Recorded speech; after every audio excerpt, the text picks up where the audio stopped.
Donald Trump and his campaign, they've been busy trying to avoid debates, also trying not to deal with classified document cases. But in the meantime, he's still saying and doing things that are pretty anti anyone except for himself. On Sunday night, he shared a post that stated, "Liberal Jews voted to destroy America." Because that's a good campaign slogan. Here's the text that he then put out just at the top there in red. It says, "Just a quick reminder for liberal Jews who voted to destroy America and Israel because you believed false narratives.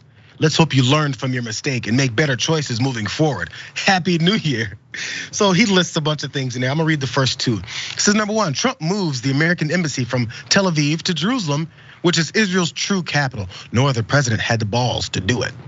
By the way, this is him again talking about whether or not he thinks he's this anti-Semite, which we've seen many things that he said, but he has no idea as he goes through these things, he's actually checking the boxes for what people accuse him of being. Number two was Trump recognizes Israel's sovereignty over the Golan Heights. Number three is Trump recognizes Israel's sovereignty over settlements in Judea and Samaria, right? So again, he's missing the point. There's a simplicity, Jackson, we talked about earlier when it came to whispering in his aide's ear and say, "You didn't hear anything about those documents." But now he thinks that being supportive of Jewish folks is strictly the international relations with Israel and things that he's giving to folks that live in Jerusalem and Israel. That's not American Jewish folks that always have this connection to being, well, if you do stuff for that other country, that has nothing to do with, that has everything to do with us, and that's all we care about. There's things and policies that you put in place, and actually hatred and hate crimes that happen for American Jewish folks that he openly doesn't give a hot damn about. But somehow he thinks, in saying all this, how are you gonna call me an anti-Semite? No. I think there's still plenty that have something to say about it. As a matter of fact, Graphic 12, Anti-Defamation League CEO Jonathan Greenblatt, he said this in response: "Whether or not it's intentional, President Trump is playing into conspiracy theories about dual loyalty here. Even worse, this is happening on one of the holiest days of the Jewish calendar, Rosh Hashanah. Even as an organization that supported many of these policy decisions, ADL doesn't believe that our community needs to be lectured about how to vote." He's good at that, and I'm not sure if his if anybody's ever actually gonna tell him this ain't the way to go, bro. But I feel like even if he did, it's not gonna stick. Right. I mean, even if they did tell him that, it's not as if he would listen. And he's 77, so he should know these types of things now. There's a lot of things that Donald Trump just shouldn't do, given the fact that he's lived quite a long life. So, but he does them anyway. And you pointed it out perfectly when he put up there in the red, like, actually, this is what I did, so I can't be anti-Semite.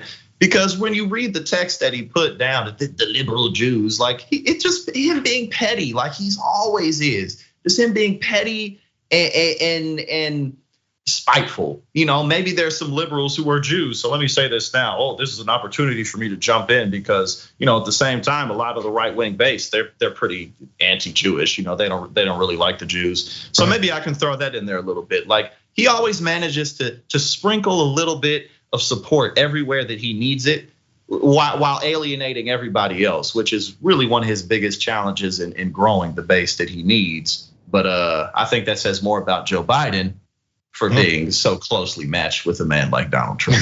Well, this is the thing. You think he should focus at this point. You're leading the polls by this amount. He's assuming that he's going to be the nominee, which I can see why he assumes that. This is usually when the pivot point happens. You try to go more mainstream, maybe try to appeal to more voters because you've already got your MAGA folks locked up. He can't do it. It's such a simple process. Everybody knows that's political. When you go through your primaries, you've now beat the field almost. We have a lot more to go, but he feels he's beaten the field already. Yeah. You start pivoting and go a little bit towards the left, slightly, or at least act like it. At least try and fool some people. Instead, it's I'm gonna go even harder to how much you guys should vote for me. So if you say that, you then expect folks that were not gonna vote for you before, specifically Jewish folks or folks who don't wanna see anti-Semitism spread throughout our country even further, to then go, oh, since he told me I'm so stupid for being against him, I think I'm for him now. I mean, yeah, because again, at the end of the day, it's like what's on the forefront of his mind is, oh, no prison, please, no prison. Like he's literally, which is hilarious because he said, like, I wouldn't even consider pardoning myself, wouldn't even think about it. Yet he's trying to get an entire state, Georgia, to change its laws so that he, a singular individual, doesn't have to go to prison for something that he knows that he did.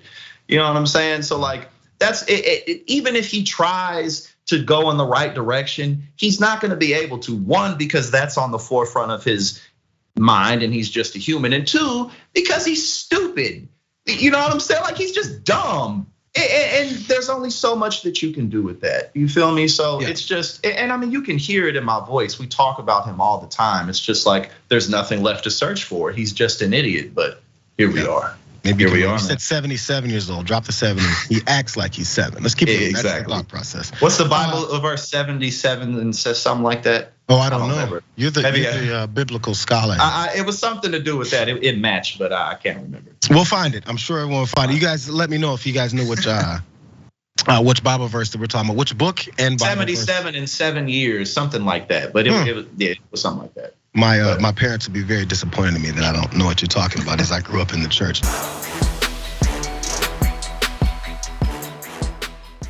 Check out the Damage Report podcast each day, wherever you get your podcasts, whether Pocket Casts or Stitcher or iTunes. You can join me as I give you the news and stories you want, with a range of co-hosts and interview guests jumping in on the fun each day.